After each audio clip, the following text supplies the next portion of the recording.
1 lakh farmers commit suicide every year. There is nothing left in farming in the last 50 years, especially after the Green Revolution. Farming incomes have been dwindling. How big a problem is, pesticides and chemicals in our food right now? It is a major issue. When you grow crops, it gets into the crops and it comes into your system. And it is directly related to many chronic illnesses, especially cancer. Just changing food habits and the source of your food can have a remarkable impact on your health and on your disease management.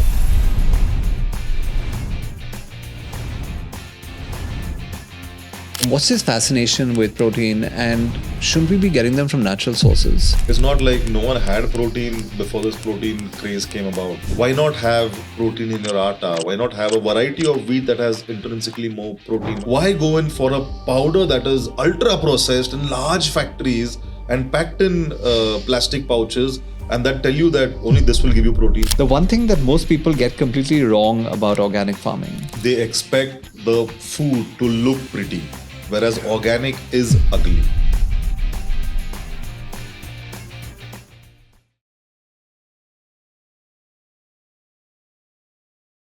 Today we have someone who started out at a farmer's market in Bandra with 2 tables and a cloth banner, but today has built the organization TBOF, okay, and that's Two Brothers Organic Farms, an organization that is actually going to be now, okay, crushing their numbers on the financial side and even aspires to become a listed company on, lo and behold, the NYSE. Ladies and gentlemen, we have Satyajit Hange. Satyajit, welcome to Let's Chat with GB. Thank you for calling me over. Pleasure to be talking to you on a Saturday. Yes. And you're flying back to Maharashtra. I just flew in from Maharashtra. So Yes. that is a coincidence. And it's great to have you here. And congratulations on the amazing work that you've been doing over the years. And it's just inspirational. And I'm sure audience is going to love what we have to speak about today as well. I've just been having fun on the farm. Yeah.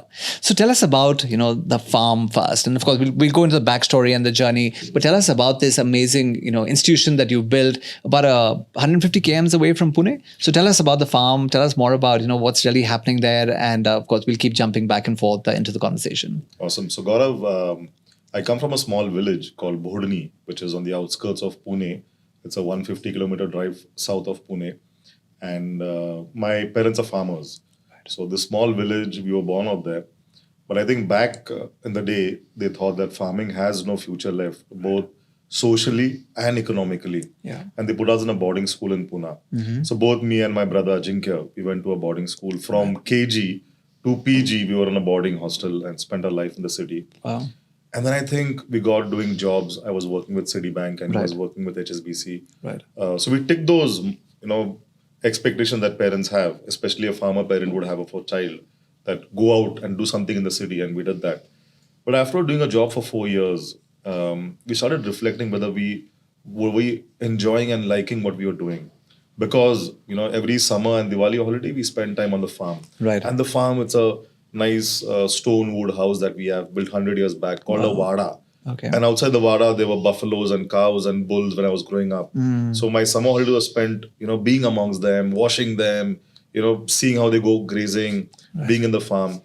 And after doing a job for 4 years, when we understood the concept that you have only one life to live, and that hit us, we realized that we were not loving what we were doing. And both of us then reflected and figured out that we love farming and spending time in the village where the life is slightly slower paced. People have more time to sit and talk with you. Right. It's not a very competitive chat that you have with people. Yeah. And that, got us back to doing farming in this small village around 10 years back. Right. Amazing. And what was it like? Of course, you went to school, which is the Bishops, in Pune, also a boarding school, which, similar to my school, is almost, now 175, 180 years old. What was it like when you first got to that particular school, based on the background, living on a farm and then coming into an institution like that? What was it like in the early days for you? So, it was a Anglo-Indian boarding school that's established 180 years back. Right. The Bishop School. Right. And very few farmers' kids went to that school. Right. So we could be identified very clearly. The teachers, you see, these are farmers' children, and they're more active on the field than in the classroom. Yeah. And we had close to, I think, 18, 20 co-curricular activities. Right. In a boarding school, games is priority. And we ran and we did long jumps and boxing. Ajinkya was the best boxer in school for 8 years. Fantastic. He even went on to become the head boy in school. Lovely. I was a long distance runner when I was in school and a good footballer. And a lot of time was spent out there and amongst students who came across India and some even came across the world. Yeah. So we got to understand their backgrounds and we got to understand people who came from a business, from a service background. Right. And that widened our horizon of life and living. Yeah. And I think that formed a very strong basis, a very strong fundamental of whom we are today. And it's helped us form this business which now caters to consumers across the world. So I credit a lot to my boarding days, even more than my MBA and studying in university. I think 80% of the education I picked up was in boarding school. Oh, I would so agree. I mean, can And totally I'm relate. happy that Totally you're a relate, boarder yeah. because Yeah. I feel a very strong bonding with people who have spent time in boarding because for me, my friend was like a brother, I spent more time with them. I mean, you can relate to it than with parents and then with real siblings back home. Of course, of course. In fact, the other day, our school had a reunion, and the press was there because it was like a big event that they'd planned, and the topic of AI popped up. And one of the journalists asked me a question, and they're like, what are your thoughts on AI? And I'm like, in our school, we've been doing AI for 100 years. And she looked at me and she's like, it doesn't make sense. How could you be doing AI for 100 years? AI is not even that old a phenomena. I said, "Ab samjhe nahi." I said, AI means adapted intelligence. I said, well, that's what we were taught. In boarding school, you always have to adapt to the situation that's really going to pop up. And, that truly is, my belief. So, yeah, I think, the absolutely. survival skills, the innovation, thinking on your feet, problem solving, right? These are core things learned over there for sure. And doing it yourself. There is no parent to help you. There is no, somebody else to help you. You fight your own battles. And at a very early age, you learn to fight your own battles, to make friends and depend on them. And I mean, it's amazing. How many years? It's difficult when you're in the boarding school. I felt, literally very bad when I was studying out there. I was like, why am I not on the farm with my parents? Right. But looking back, I think that's a blessing in disguise. And how many years between Ajinkya and you? 4 years difference. Mm-hmm. Did you both join around the same time? No, so I was the elder one, so I joined in lower KG, and after 4 years, he followed and he joined boarding then. Right. So you went on, and of course, you said you did your post graduation, and then crushed the world of finance. You did stints at Kotak and then Citibank as well. What was the conversation like with your dad when you told him, or with your parents, when you said that, okay, now I want to head back and work with something to do with the farm and farm-related products? He said, I'll kill you. Yeah. I'll shoot you. In the sense, because I have seen that all his life, he's never invested in the farm. He's invested, boarding was costly, and I had 4 sisters who also put in a boarding school, and he made all provisions to ensure we got the best education. And he was like, don't come back. Nobody ever comes back to the village. Go to bigger cities, bigger countries and make your career out there. There is nothing left in farming. In the last 50 years, especially after the Green Revolution, farming incomes have been dwindling. The social respect for farmers and for farmers, kids, there's nothing left because you're not earning. It's become a daily fine balance between livelihood, sustenance. And so he said, never come back. And so when we got what he wanted at a very young age, we got working with the best banks and future seemed very bright. We could go across the world and work and settle out there. Correct. When we decided to come back, it was a shock for him. He couldn't digest it. He's like, I've spent my whole life just planning that you'll never come back. At age 4, he put me in a boarding. So I was never allowed to spend time in the village and the farm more than 2 months, except holidays. And then coming back and trying to put a life out there. So for him, it was a disaster. First, he was very angry. He's like, he tried threatening us that, I will make life hell for you out here. Correct. Because I think he was thinking of our interest. Yeah. And then he was non-cooperative for a very long time. And so we took a small parcel from him. And we said, we'll do our experiments here. We won't trouble you. And we'll figure our life the way we have to. Absolutely, there was a lot of challenges and, a lot of resistance from him. And what was the turning point? When did he say, okay, I think I'm seeing validation in this decision now? When did that happen? I think very gradually it started happening. Initial 5-6 years, it wasn't there. We were struggling. We were trying to keep the farm sustainable. There are many challenges on the farm side. There's electricity, water, labor. Soil fertility has gone down, and that's why we switched to organic, which I'll tell you later. Correct. And all of this took us, to learn farming, it took us close to 4 years.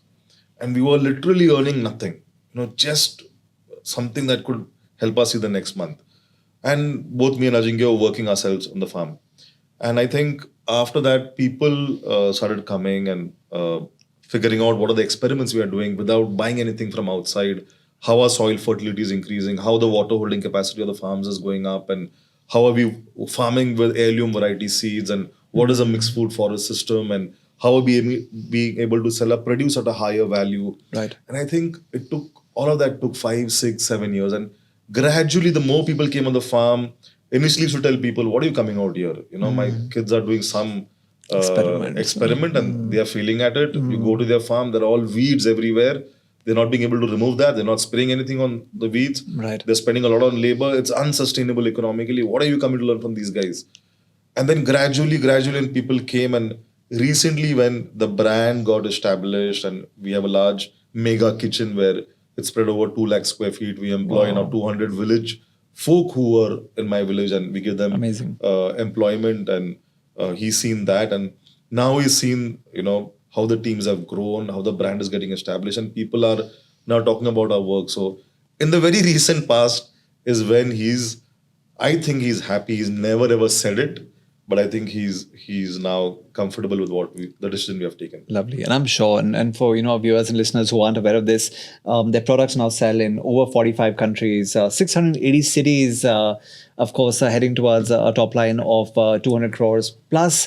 And marquee investors are coming in and investing in the brand. And of course, you've definitely seen them all over social media. Very powerful, Instagram and YouTube presence. And if you aren't already following them on Insta, I think you 100% should. And I'm sure you're actually buying a lot of their products as well. So I love how this happened. You said that you are now up to almost 500 staff members across the organization. Yeah, I think we started with 3 people. I think there was Nagesh Mama, Vasant Mama, and Pandu Mama, who were our village colleagues, Right. and me and Ajinkya. And then later our wives helped us, and from there, over the last 10 years, gradually adding people, organically growing the business. Since we do all 3 aspects, where we handhold farmers, we do farming, we manufacture all the products in-house and sell it on our own brand name, no white labeling. So teams have got added to all aspects, and today close to over 450, 500 people work alongside us. Fantastic.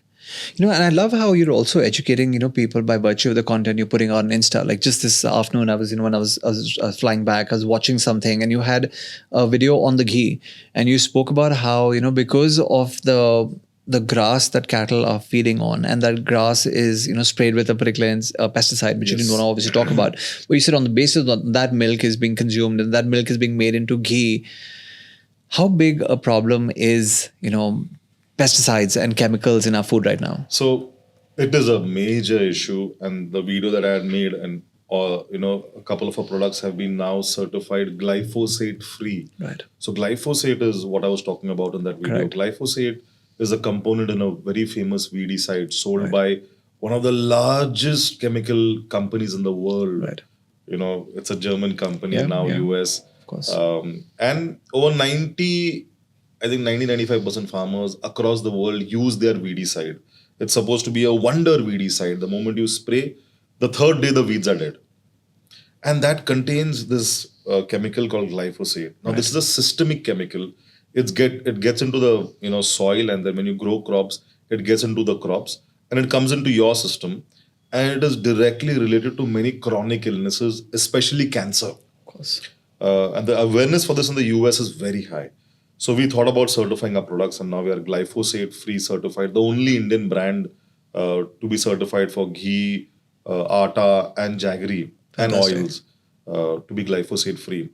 And when you speak to people across the world and you see incidences of cancer and chronic illnesses, it has a direct correlation to introduction of all these chemical fertilizers, weedicides, herbicides, pesticides, and then there's a very direct correlation. So, while they have their lobbies which do not get out all this information out in the public so easily, of course, just when you speak to medical practitioners and when you speak to institutions which are doing research in this, and you speak to consumers also when they change their food habits, and like you were sharing with me some time back about some personal experiences. Just changing food habits and the source of your food can have a remarkable impact on your health and on your disease management. 100%. 100%.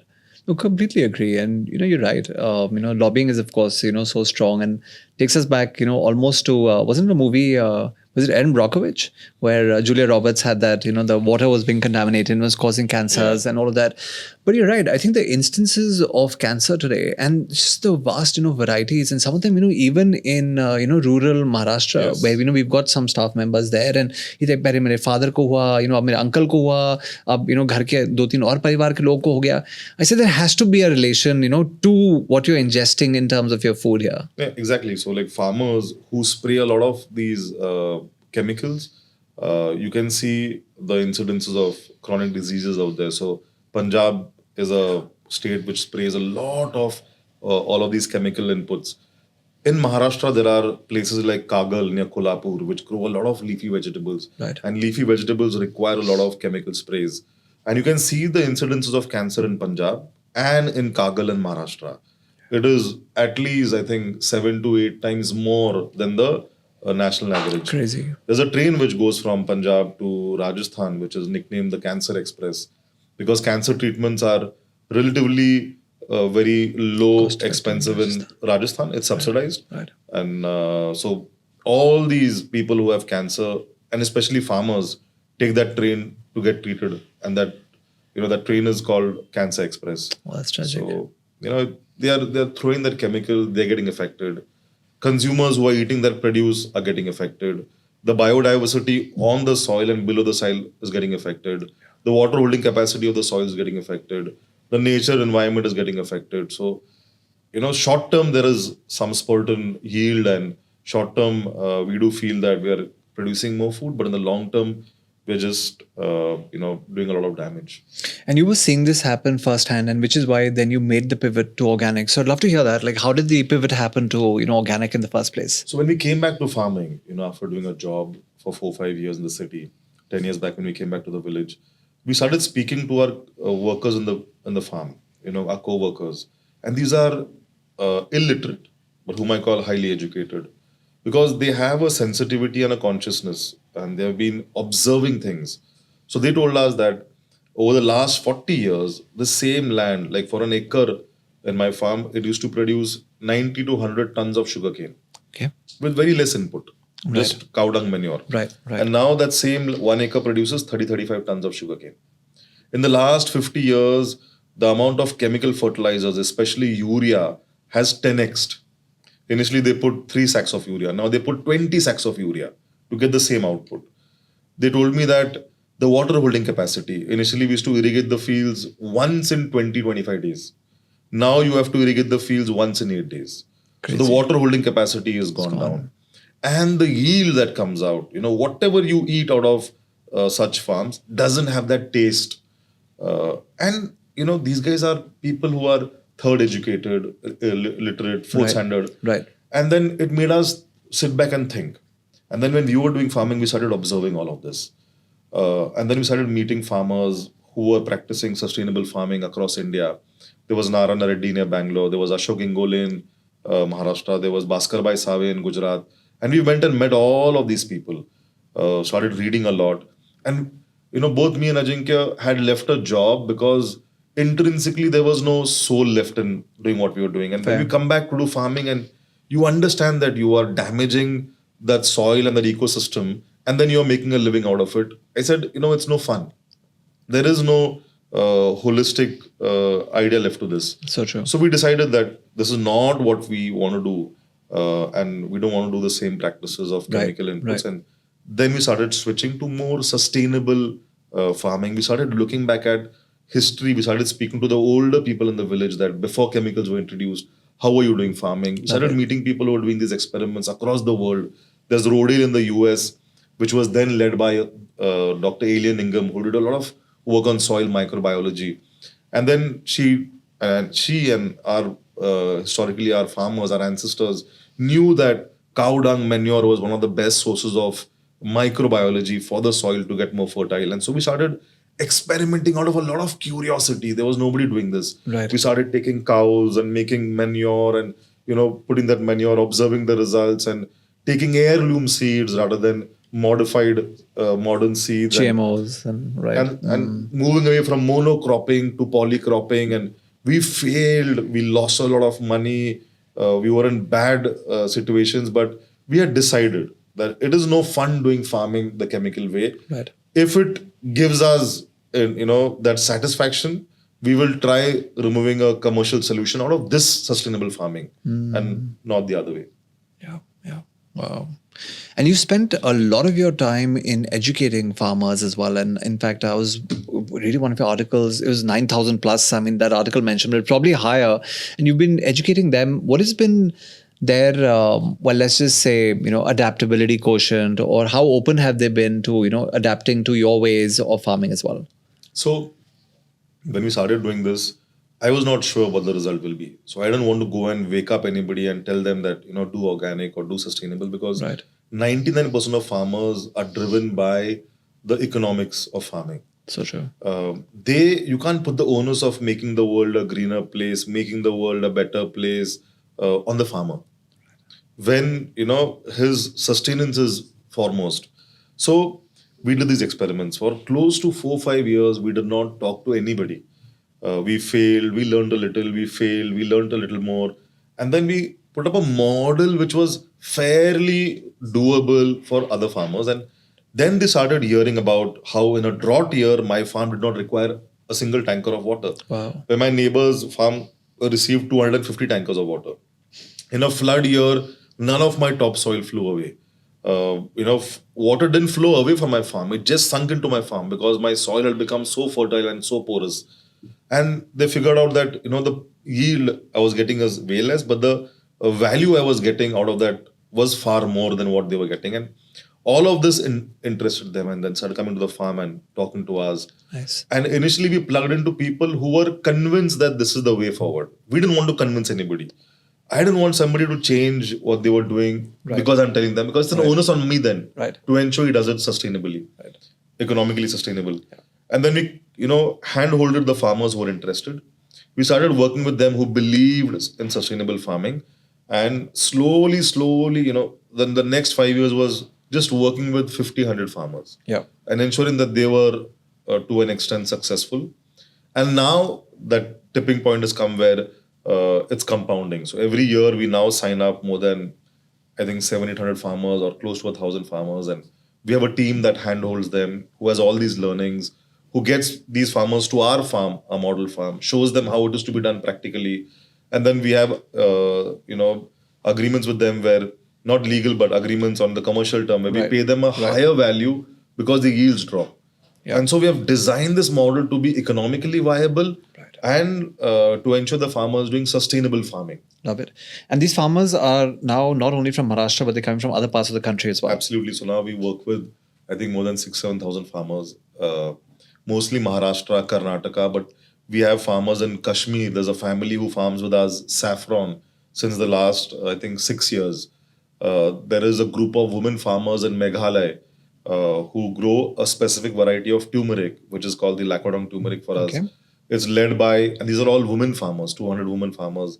In fact, the lady who leads them, Trinity Sahu, she received a Padma Shri a couple of years back for the work she does with this variety. But we are helping her make it sustainable. That's why they can grow that variety. So I think we're working with farmers across a couple of states now. Lovely. In fact, I saw the saffron, video as well, where it's about the differences between, what is, the real stuff vis-a-vis, something that might be genetically, created. There's as adulteration well. everywhere. So we have taken it up on ourselves to spread awareness on what real good food is. Yeah. And you mentioned a very important point, because, when you spoke about the commercial viability, farmers in Maharashtra, especially I think in the Vidarbha region, have really suffered, because of farmer suicides and debt and everything else. So naturally there would be some reservation, towards, taking something which is a big risk from their perspective as well. What's really happening for the farmers at the ground level now, across, organic as well as, traditional farming? How things change really? Have things changed, at all for them as well? Not really. There's been no drastic change in farming. In fact, things are getting slightly more and more difficult because the basic infra to a large extent is yet missing. There is no there's not a lot of investment in canal irrigations which give you assured water supply for 12 months. There's not enough investment in giving electricity to farmers throughout the day. Even today, 3 4 days I was back on the farm and there was no electricity. Electricity is only 8 hours, three phase. There is not enough investment going in improving the market so that farmers can sell more. There are many restrictions on where a farmer can sell. So, for example, today wheat, you will start seeing wheat produce going to the market in a month's to 2 months time. Yeah. Now wheat harvesting starts. Yeah. Now there's a global demand for wheat. Wheat can be sold at close to 1.5 2x the price that is being sold in India. Correct. But the government has blocked wheat exports because they don't want inflation and prices of wheat domestically to rise. But at the cost of what? At the cost of farmers not getting the right due. Now, if you compare it to some other industry, an industry is allowed to sell their produce anywhere across the world. There is no restriction. Right. An individual is allowed to go and take a job anywhere in the world. That's the best price he gets for his talent. Yeah. Now, a farmer is producing wheat and there is a restriction on him selling it across the world. You have to sell it at a low price domestically only. So food is being subsidized for millions. By whom? By farmers, not by government. So true. Government should ideally say that, okay, the global rate is $100 a kg. You take 100, I will subsidize the public and I'll ensure public buys it at 20 or 30 rupees. But it's not happening that way. Farmer is told 20, 30 rupees pe hi bechna hai. Yahi market hai. And then consumers buy it at that price. So I believe things are not, there's lack of know-how in how to actually tackle farming, for close to half the population of India. Half of them are farmers. But in the policy making and in the government, I think there's a lack of know-how. There are not many farmers who have done farming, who understand implications of policy at the ground level, on the farm level, who are helping design that policy. Agreed. There's a lack of that. I think there is no glamour in farming, right?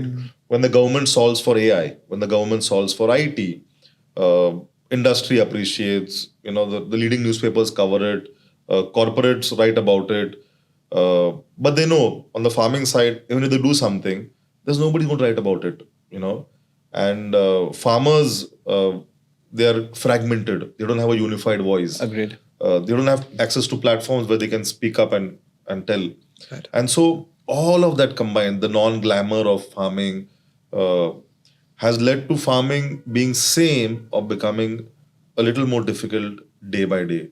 So, like today, I don't want to get this up, but we face a situation where sowing season comes and the country doesn't have enough fertilizers. Yeah. Thanks to the crisis now with Iran and the Absolutely. Gulf of Hormuz, the Strait, etc. Right. So you're going to have, and it's a problem because, even though maybe the next, sowing season is okay, but I think subsequently, if this drags on for, another 3 months, 6 months, forget the oil crisis. We'll have a food crisis in the country. We'll have a food crisis. The output of food will reduce and then you'll have food inflation. So it'll I think compound into many other problems. So, because not that I'm an advocate of using chemical fertilizer on the farm, but 95% of farmers in India use chemical fertilizers. Correct. So you have to cater to their request.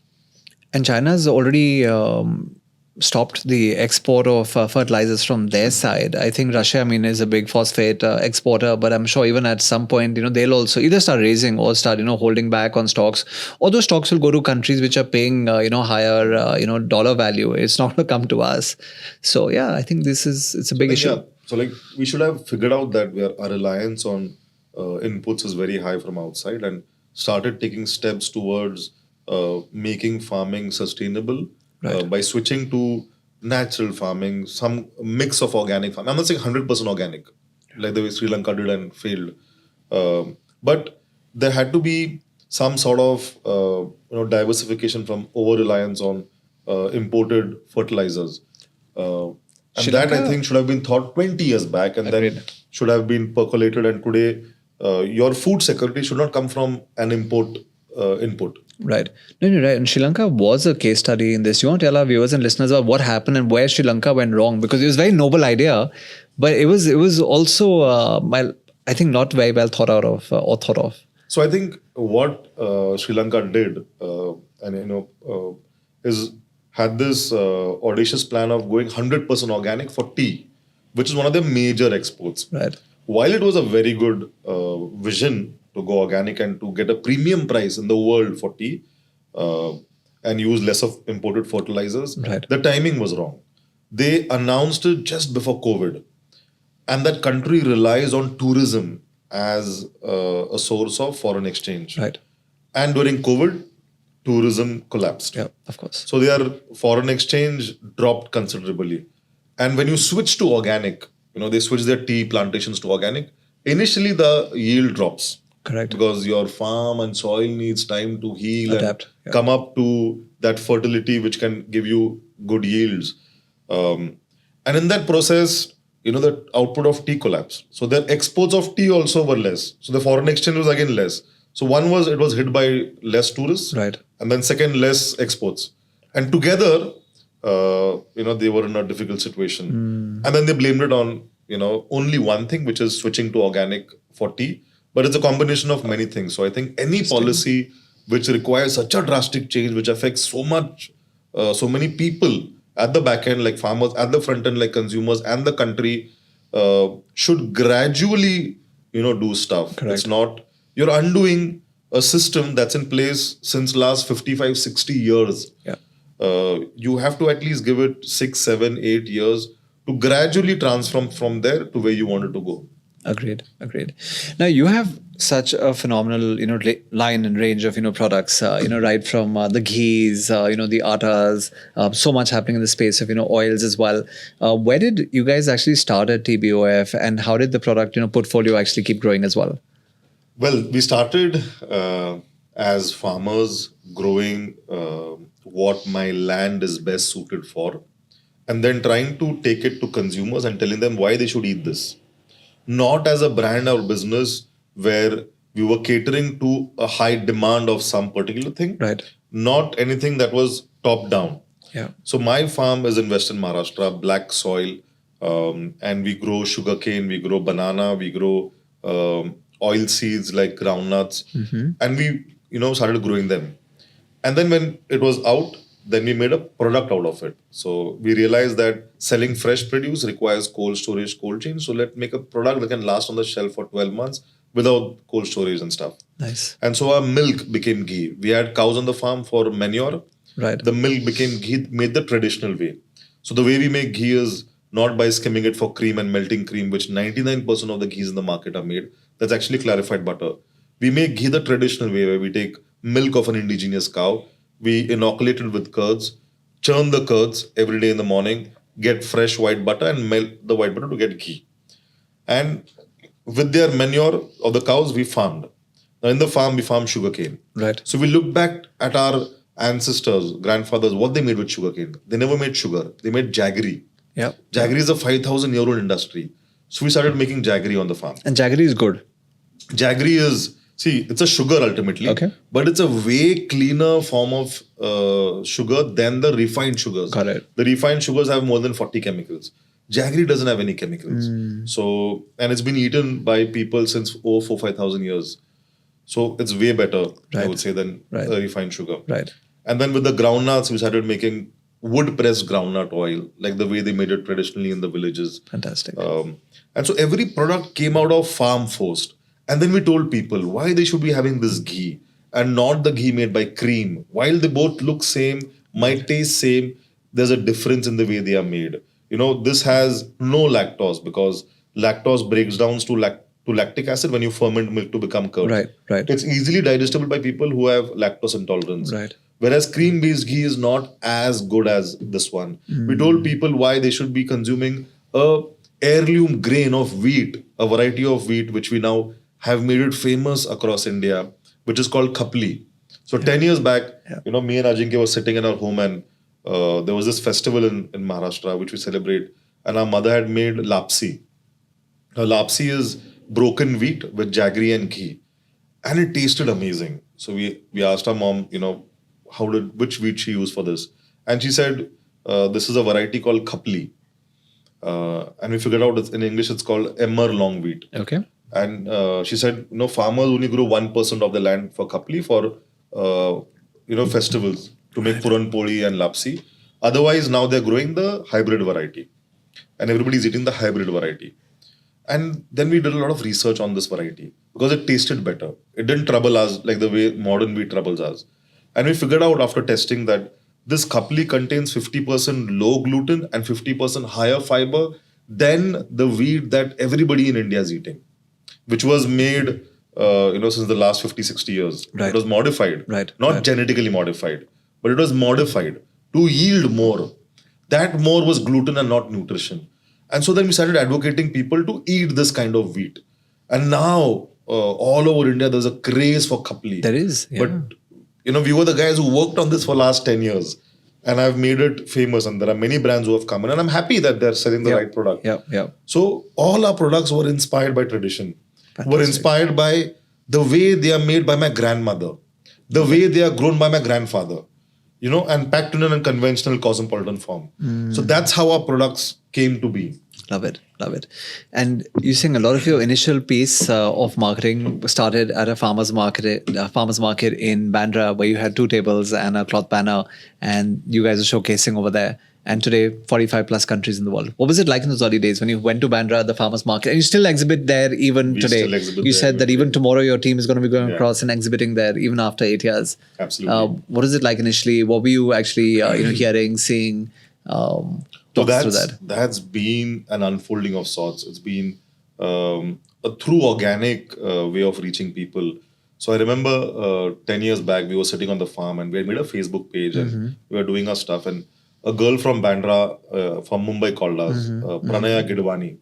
And she told us, I've been following you guys. You're doing amazing work. Well, I was sitting in a village very far from the market.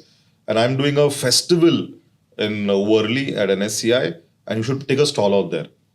And she told us it'll cost us 17,000 bucks. I told her, you're trying to sell us something, not interested. Correct.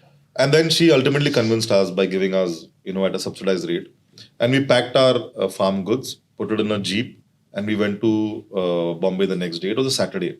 Right. And put up stall in her exhibition. And before that, for 4 years, me and Ajinkya were farming. Literally, like with the cows, on the soil. Right. And just amazing farming. And that's the first time when we got to speak to people about how are we farming, what are the nuances of organic farming, what are the 4 pillars, what is an indigenous cow, what is microbiology on the farm, what is mixed cropping, what is mulching, what is carbon sequestration, all of these things. And that's why the food that we are producing is way different than what they would buy from outside. And we suddenly realized that there was a huge crowd on the stall.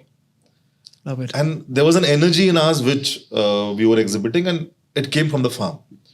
And then people told us that, you all should attend the farmers market, which happens every Sunday in Bandra. It is run by Kavita Mukhi. She's an organic farming evangelist since the last 20 years. And then we called her, and it was a Sunday, and she gave us 2 tables to put our stuff and sell.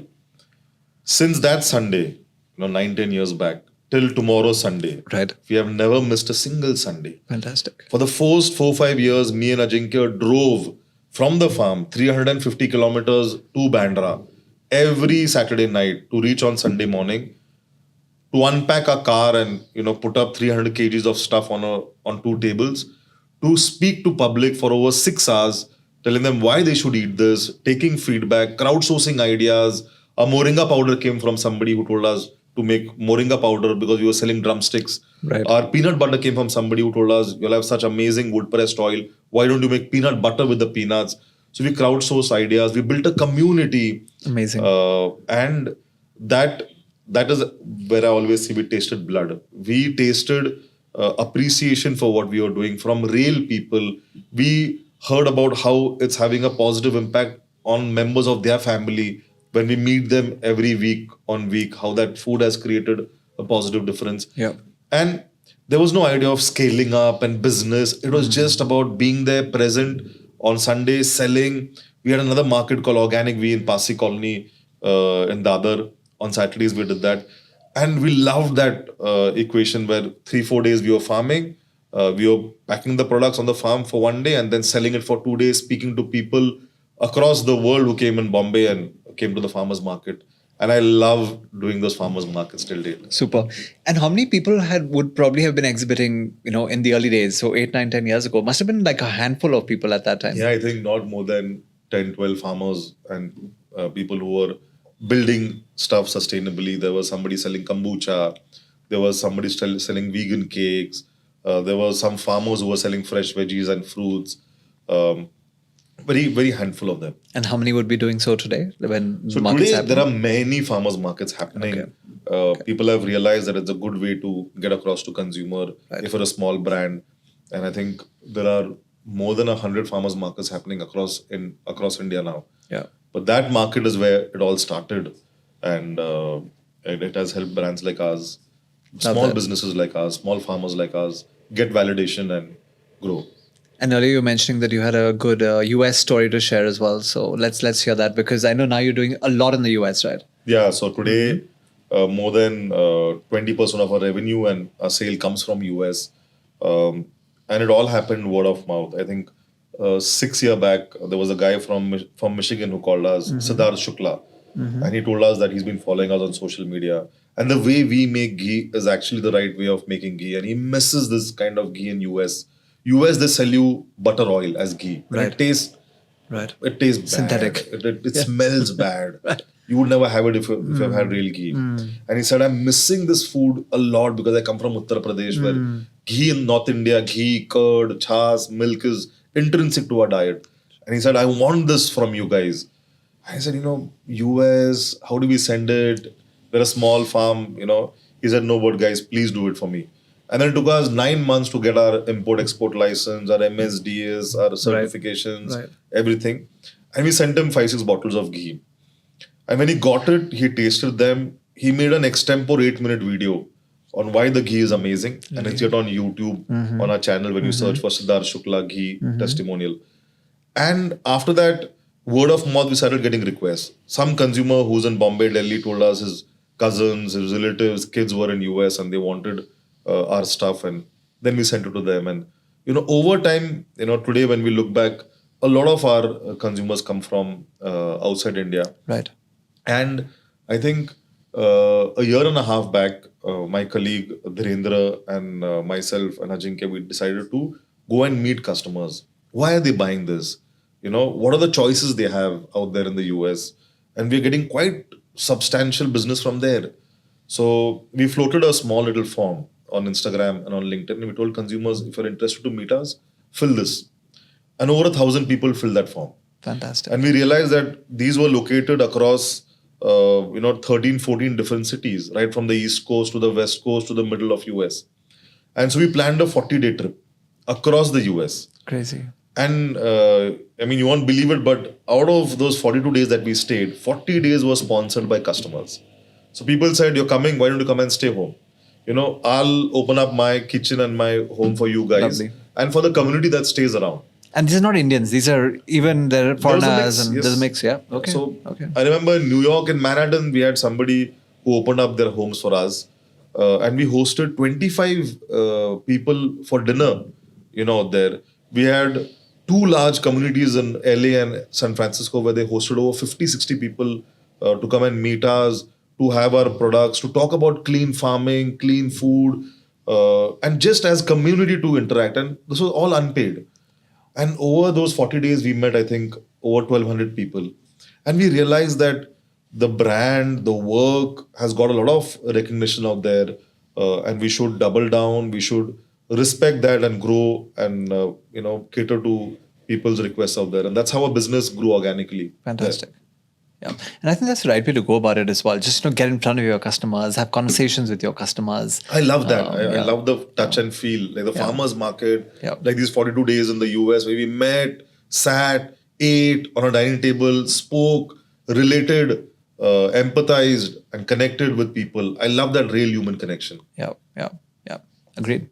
And yeah, I think just getting in front of the customer, making that bond and that connection, I think that's priceless. That's priceless. Right. And then, as you also mentioned, it leads to, further innovation when it comes to product, Absolutely. creating new SKUs. So in the US now, are you selling through a lot of chains as well? Or is it direct to, No, it's yet from our website. We are planning to get across to chains and other people, but we're building it gradually. Right. So right now it's all from the website. Fantastic. Yeah, that's actually brilliant because I do have somebody who's based out of Udaipur and they're doing makhanas, and they in fact took one of their people and they sent them to the US and like spend a significant amount of time there. Eventually, he's found a girl and he's getting married there. That particular boy. But the point is that they've done a good job for getting Satviko into a lot of the American markets and into supermarkets, etc. Might be I think experiment worth trying. I think with all these connection social media platforms, and the world has become a smaller place. Yeah. And for you, a consumer can be anybody who's sitting in India or in the US or in the Europe, as long as you're matching the quality standards and you're matching his expectation. I think. And your customers globally are obviously also paying a premium happily, right? Vis-a-vis here, there is still, a bit of a bottleneck or an obstacle when it comes to organic. People say organic matlab mehenga hai. I mean, that thought is still there, while not taking into consideration that the longer term implications of eating pesticide loaded food and what it's going to mean in terms of hospital bills and diseases and so much more is 10x more than you ever invest in something like this. But that hai nahi abhi, that that visibility, that education, that mindset is not there right now. Yeah. So I think people should understand that they need to pay the right price for good food. I wouldn't call it costly, but it's the right price for good food. Because when you as a consumer demand food to be cheap and cheap and cheaper, then the farmer has to increase yield to get the same amount of money. Right. If he has to sell it cheaper. Right. To increase yield, he's using many interventions that are not good for your health. He's adding more fertilizer, he's spraying more pesticides to increase his yield. And you're getting food that is laden with a lot of chemicals only because you want it cheap and cheap and cheaper. I believe you have to reprioritize as a consumer. Like, data that the US has, 30, 40 years back, a household spent 14% of its income on food. Right. Today, that household spends 8% of its income on food. So it's not a matter of, more money going to food. It's a matter of prioritizing. They have not prioritized food. They are spending lesser on food, more on other stuff. So I believe that food is, it's a hard ingredient in your life. It's a part of your Very life true. that makes your quality of life far better. You should realize that you need to spend more on food, along with spending on the other stuff that you're doing. And then when you give the right price, to farmers, they will grow the right food for you. And like it's a very simple thing that pay the farmer today, then a doctor tomorrow. So that works out in the long-term interest also of your health. Awesome. So let's do a bit of a rapid fire. And in this, the first, word sentence comes to your mind. That's really what, love to hear. So farming or banking, what's tougher? Farming. All right. One thing. What's tougher? Yeah. What's banking. tougher? Because I didn't have an interest in banking. I have more interest in farming. Farming just seems like, child's play for me. No, of course. One thing that you miss about corporate life?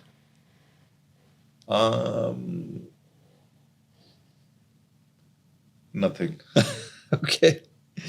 Organic in India, overhyped or underappreciated? Underappreciated. Yeah, I would agree.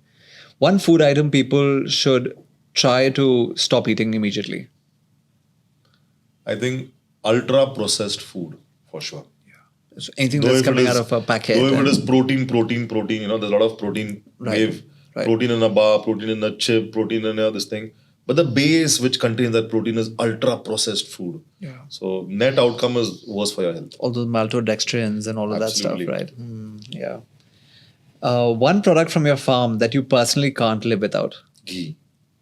Broadly today, are we eating food or are we eating chemicals? Broadly we're eating chemicals. Yeah. And of course, which is, the whole reason why you went ahead and did what you did as well. The one thing that Jinke and you end up disagreeing on. So I, this was always is there that he's more pro expansion and I'm more pro, being a bit conservative. some more organic growth and kind of Yeah, taking I its mean- time. Yeah, right. One crop that you started working with, tried to grow, and it humbled you completely. It was tough to work with. It failed. Something that gave you a lot of trouble. Any So that's particular crop? pomegranate. We tried growing pomegranate the organic way, and it got attacked by a viral infection, a bacterial infection called bacterial blight. It's called Thalia in Marathi, where black spots come on the pomegranate, and the pomegranate cracks in 4 days. And my entire orchard cracked. Oh damn! And it was the initial years of our farming. And pomegranate has a gestation period of 4 years. So after 4 years, you get the first crop, and that cracked. And that was a nightmare for us. How did you overcome that? Did you just scrapped it altogether? So I had 5 acres. So literally, I uprooted 2 acres and burnt it. And that site was, not this thing for us. And so we decided the remaining 3 acres we'll keep it, and we'll just invest in more and more sustainable ways and see how the soil can increase its immunity, increase its nutrition, so that the tree can increase its immunity. Because ultimately, bacterial blight comes when the tree has low immunity. And I think in 6 months, the bacterial blight started going away. And we saw that. But for those 6 months, there was no case recorded where bacterial blight has gone out of the orchard. Anywhere in the world? Anywhere in the world. Crazy. So people were like, this is impossible. You have to uproot the entire orchard, burn it, till the land, put it in sun for 2-3 months, and then grow again if you want. So, but that was a nightmare for us. Oh, I'm sure. Right. Scale fast or grow sustainably? Of course, Grow you've given us you've given us an idea on that one as well. One business mistake that cost you a lot. I think we started this entire revolution of the kind of food that we sell today, from Khapli atta to jaggery in a packaged form to cultured ghee to all of this. There was no other brand or business who was doing all of this. And I wouldn't say it's a mistake, but we kept everything very open source. People would come to our factory, see it, farm, see it. And a lot of our IP was stolen. A lot of our ideas were stolen. Right. A lot of our content today is stolen. Yeah. In the sense, people just do the same thing, and they try to sell their produce at a lower cost. And somewhere we had to put some mechanisms in place where, though if somebody else was doing it, they could do it in the right spirit instead of abusing the entire movement. And that we fell short of in the initial days. And that hurts a lot, right? Because And that hurts a lot because it's taken us a lot of losses and a lot of 6-7 years to get something to a sustainable angle, and then people pick it up from there and abuse it. So that hurts a lot. But I think you have to learn to live with it over time. so true. Somewhere karma plays, I think. Yeah.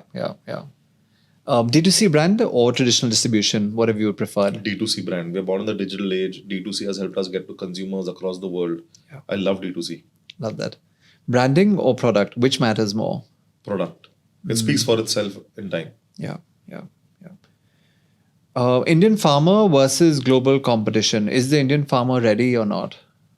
The Indian farmer today is subsidized lesser than the global farmer.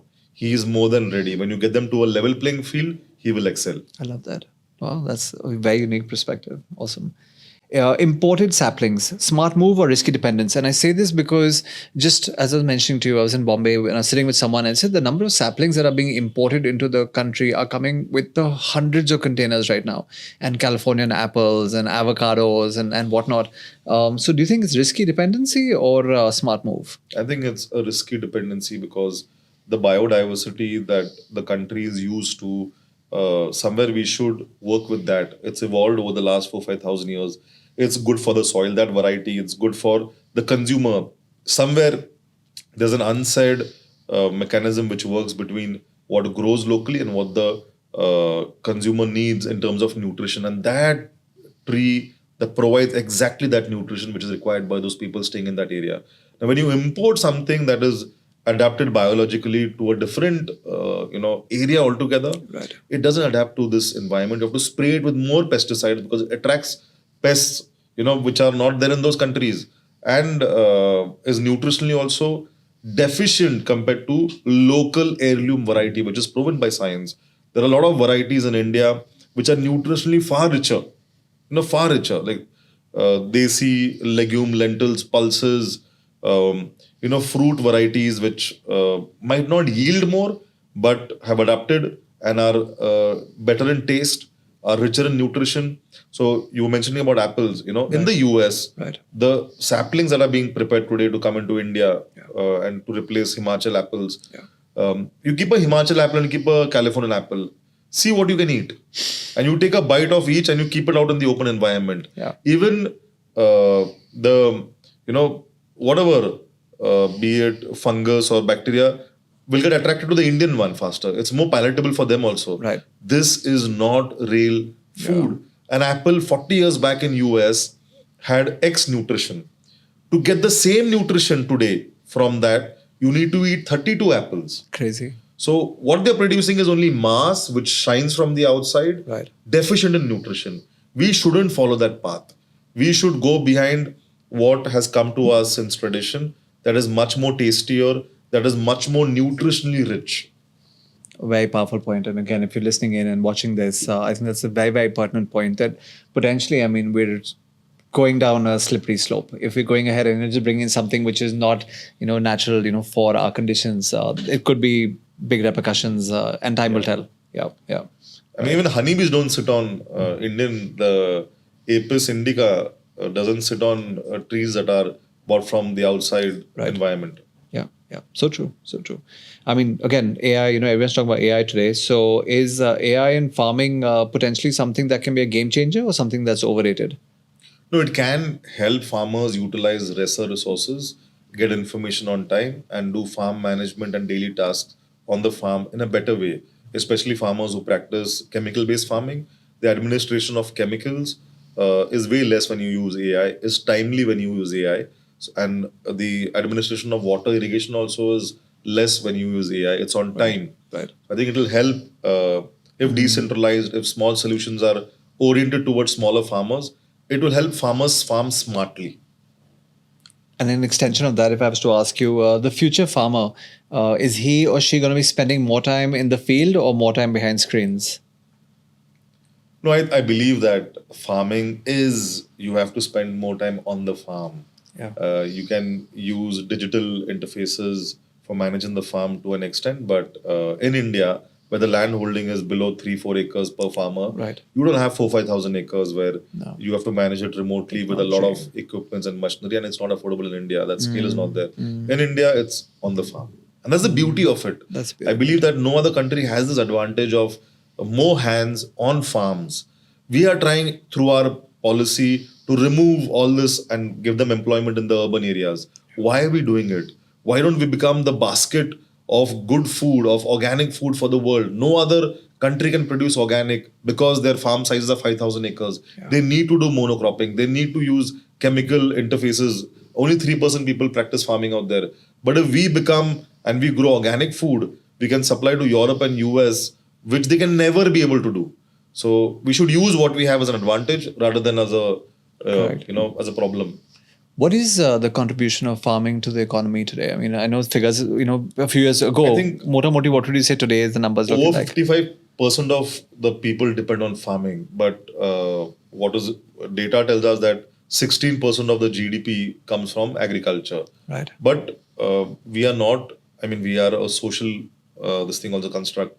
55% people depend on farming, and that should be taken into consideration instead of how much it is contributing to GDP, because the unseen contribution is large, right? When a farmer burns stubble in Punjab, Delhi is shut down for a week. The quality of air, your lungs, everything is affected. So if you don't attend to him, it's going to affect everybody else's lives. Very true. Very true. Agreed. One investor who came on board, onto your cap table and you're like, okay, wow, like that was really a starstruck moment for you. Who was, and which one was that? Nitin Kamath from Zerodha. Yeah. So his team came over to the farm, they saw stuff, and immediately next day he said, I love what y'all are building and I want to support y'all without interfering in what and how you're doing it. And he subscribed to 100% of what we were raising, 2 years back then. He doubled down in this round also. Okay. And he's been a fabulous human being.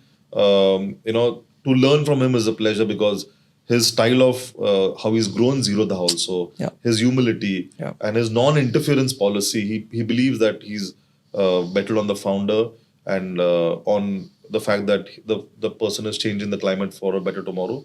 and his team and he have been amazing people to work alongside. I think wonderful individual. In fact, I've had Nikhil on the podcast. Oh wow! And again, a couple of amazing people who've also been on the podcast. Ashish Dhawan, Deep Kalra. Oh nice. Sanjay Pichindani is going to be on soon as well. Lovely. So again, these are I think some introductions I'd love to make to you as well, because I think they're amazing individuals as well.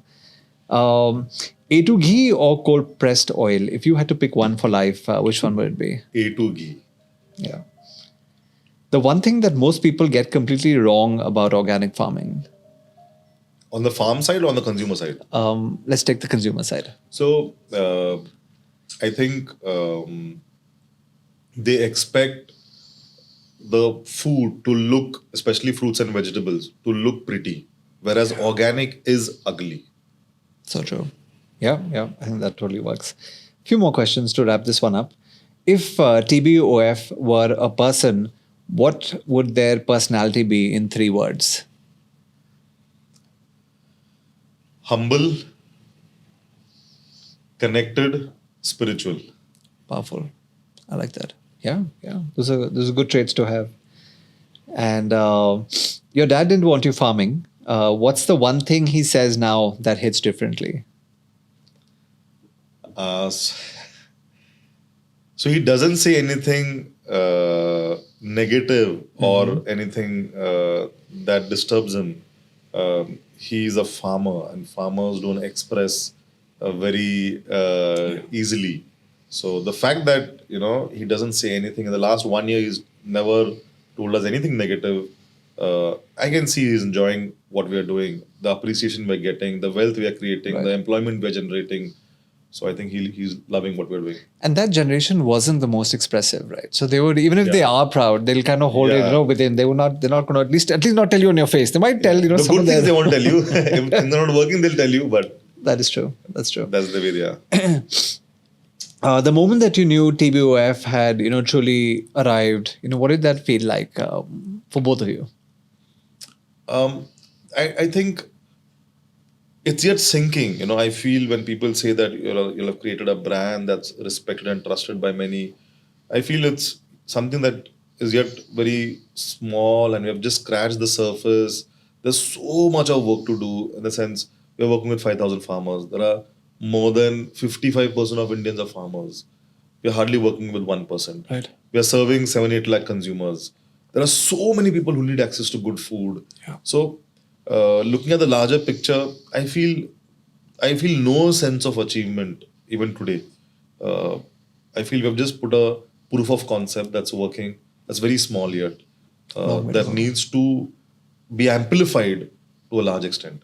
Love it. Yeah. And the last one that I have for you is about completing the sentence. And if more Indians understood where their food came from, they would dash. So what would the dash be? They would respect farmers who are growing it the right way tremendously. Today, that respect, that connection, know your farmer is not there. I think they would know all of that, very well. Awesome. Lovely. So let's talk about food trends, especially in the US. What are some of the things that you're seeing there, and what are things that India can learn from there as well?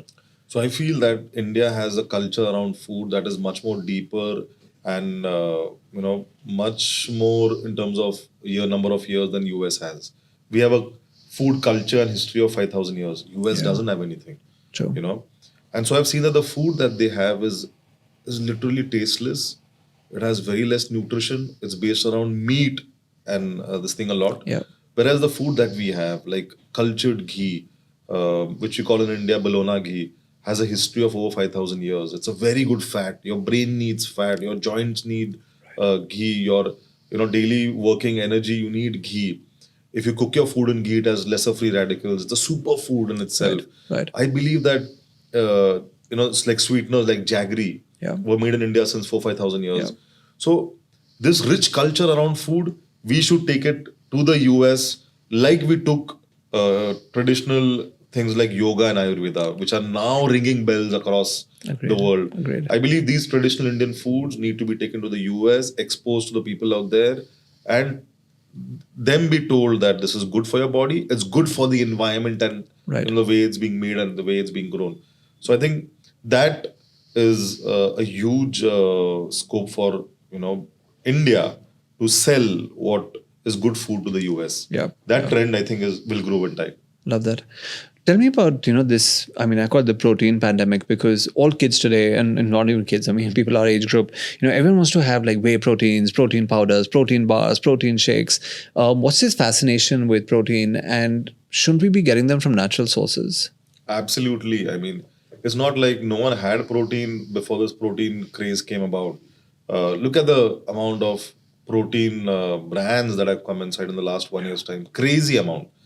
Um, I think anything impulsive needs to be thought over 100 times. You need to think whether you can get that from your regular food. Why not have protein in your atta? Why not have a variety of wheat that has intrinsically more protein? Why not have multigrain atta that has naturally more protein, from legumes, lentils, soya bean, groundnut, etc. Why go in for a powder that is ultra processed in large factories and packed in plastic pouches and that tell you that only this will give you protein? It's not the case. My father, he's nearing 80. He has a hemoglobin of 17.5. His health is good. His muscle mass is superb. What protein powders did he have? He had his regular diet, which consisted of wheat and jowar and some legume lentil pulses, Right. some veggies, fruits, milk, ghee, and he derived it out of that. So I feel it's an overemphasis. A couple of years back, it was something else. Today is protein. Tomorrow it will be fiber. We are just finding our life solutions in something that's trending, which is very wrong to look at Right. it. And if you're overreacting by switching onto that bandwagon immediately and in all forms, your chips also you want protein, your supplements you want protein, everything else protein. I think you're heading for a disaster, because that protein, whether it's digesting in your body, it's creating. I was speaking to somebody, is creating a havoc with women's health, with their reproductive health, the kind of protein that they're consuming. Yeah. So if your diet is protein deficient, do have it, but try to have it from natural interventions, Right. from natural food itself. Yeah. Your body is more accustomed to digesting protein when it comes from wheat, when it comes from legume, lentil, pulses, rather than digesting protein where it is ultra processed. Your bars, protein bars, it has protein which is good for you, Right. but the base on which the protein sits is ultra processed, which is bad for you.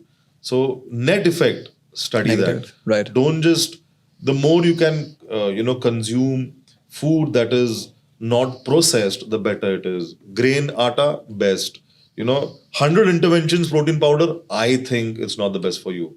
I agree. In fact, the other person who keeps telling me a lot of this is my wife, and she grew up in the tea gardens of Assam, and again, very very big proponent of just going to what nature provides rather than eating stuff out of a packet. So yeah, good to be Look at hearing older that from you. generation, they're stronger. Yeah. Look at all their vital physical parameters and look at what they ate.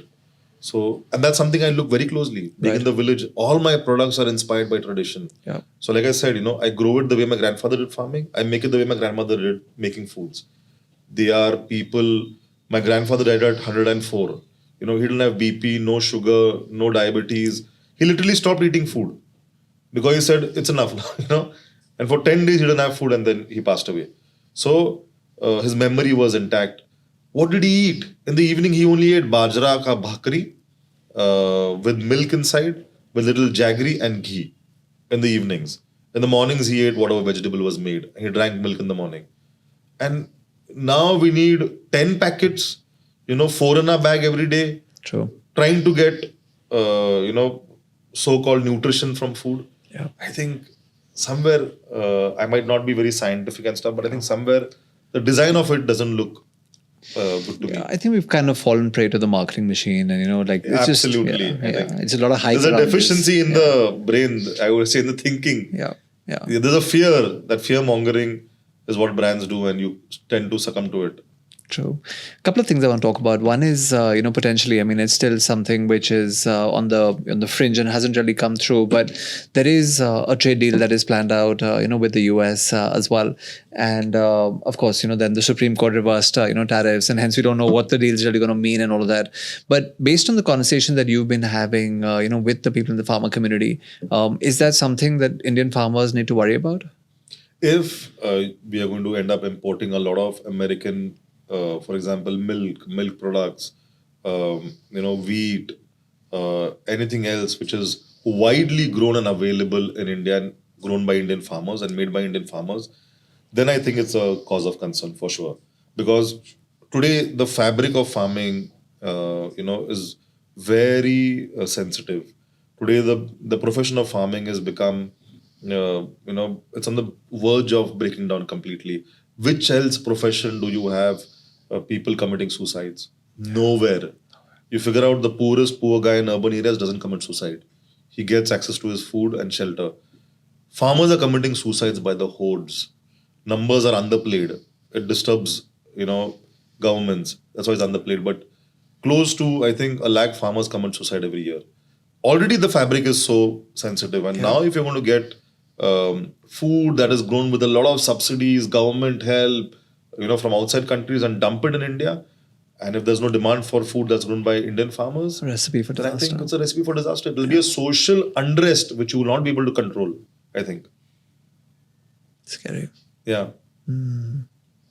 Chalo, at least let's end on a happier note. So tell us about what's happening at TBOF. Big round of funding closed out. It was 6-8 months ago, 100 crore plus round, big names, in there. Obviously, a lot of stuff happening on product expansion. So tell our viewers and listeners about what's happening on that front. So yeah, there's a lot of confidence in the brand that we're building, in the business we're building, in the problem that we're solving. So many people have come and helped us raise money and been a part of it now. I think, like I said, we have established a very solid proof of concept. When we started making this brand, we were growing food ourselves. Today, we farm with farmers ourselves. We are manufacturing everything in-house using sustainable sources of energy like solar. We are harvesting water for the manufacturing process ourselves. And we're selling you products that do not have any preservative, binders, fillers, additives, perfumes, essence, nothing.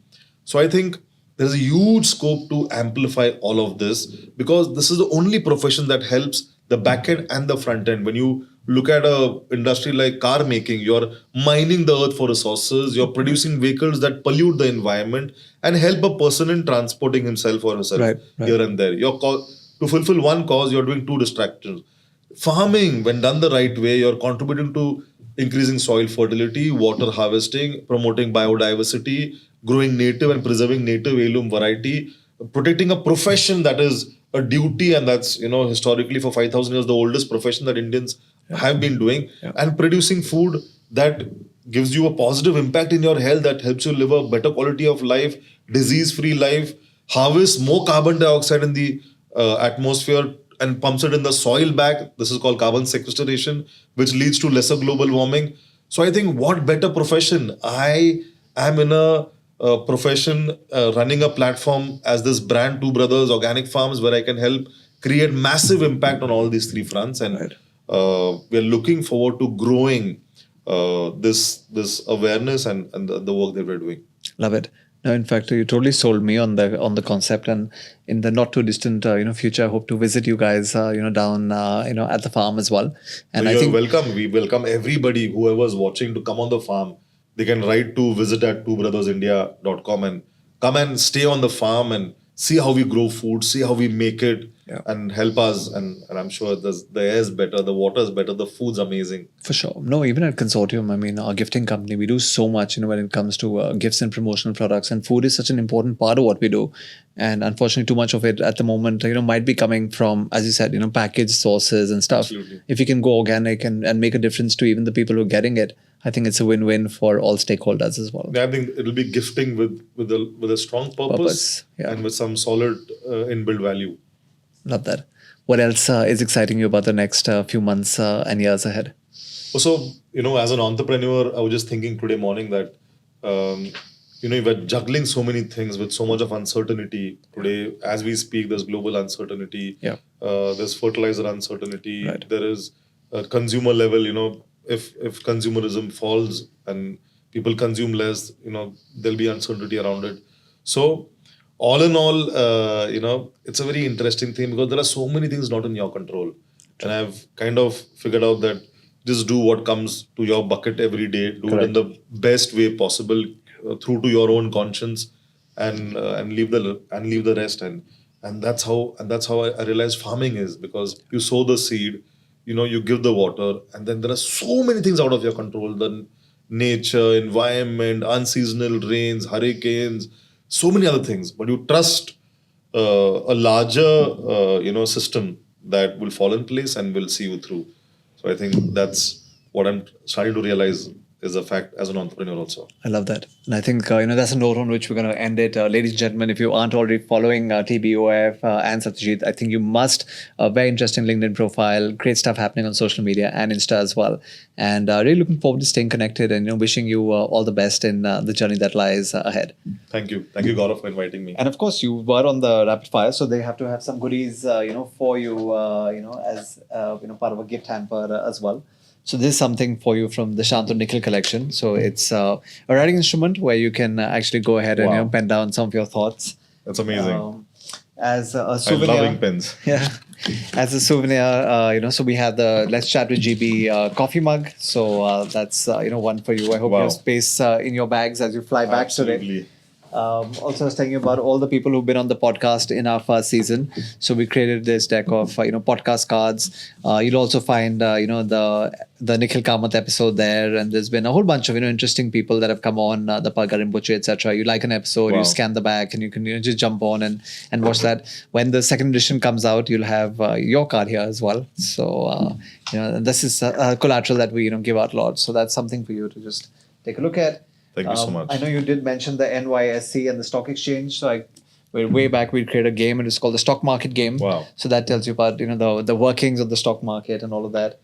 And I know you had these big goals that you have in play as well. So at the academy we also had a fantastic goal planner, and of course I'll initial that to Wow. you, and That that's for looks you as well, amazing. where you can set a whole bunch of goals. So just some goodies from us. Crazy. And again, appreciate you taking the time and coming by and being here with us today.